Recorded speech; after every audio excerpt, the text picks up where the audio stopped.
तोरा ले लगो चीज का भाई कि तेरी मोहब्बत में बदनाम हो गए, हमारे चर्चे सरेआम हो गए। कि ऐ उषा तेरी मोहब्बत में बदनाम हो गए, हमारे चर्चे सरेआम हो गए। और तुमने इस कदर तोड़ा है मुझे कि हम अपने माँ बाप के नजरों में भी नाकाम हो गए। कहे छे लड़की बड़ा दुख वाला कहानी छे। हम तो एनो दुख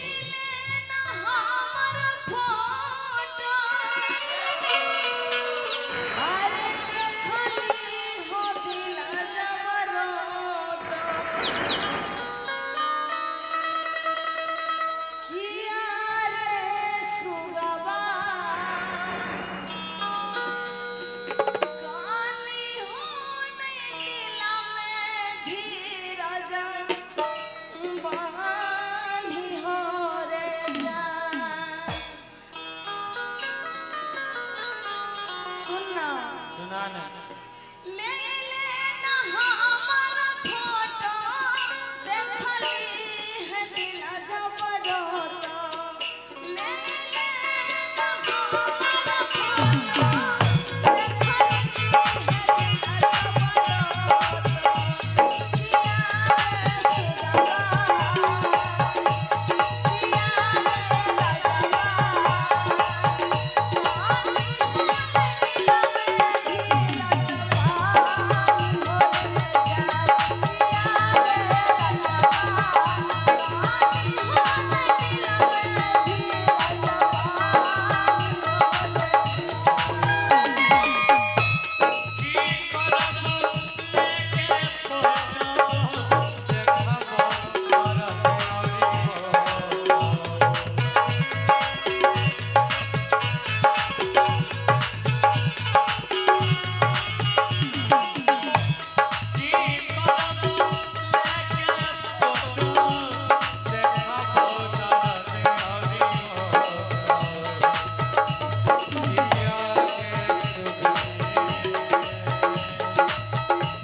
हमारी हाल भगल छे कि काल गए तेरी मोहब्बत को दिल से मिटाया नहीं अभी, तेरी मोहब्बत को दिल से मिटाया नहीं अभी। अरे ओ बेवफा तू भले किसी और की हो गई, इस दिल ने तुझे भुला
पगली हमर शादी भा जेतो अब त हम आप तोरा देख से लो। नहीं मिल पैबो।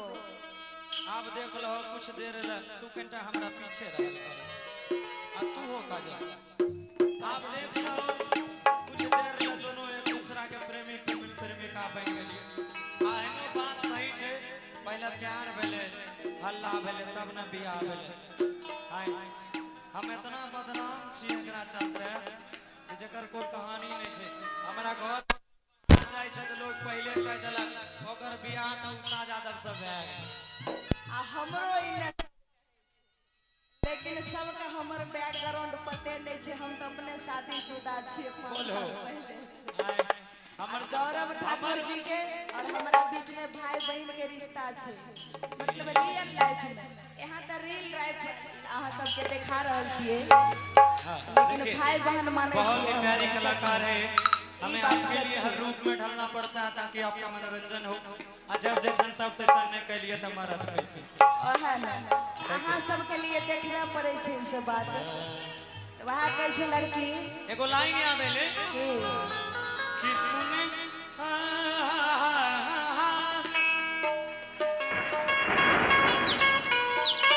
हाँ पहले यही उसके बाद सुने।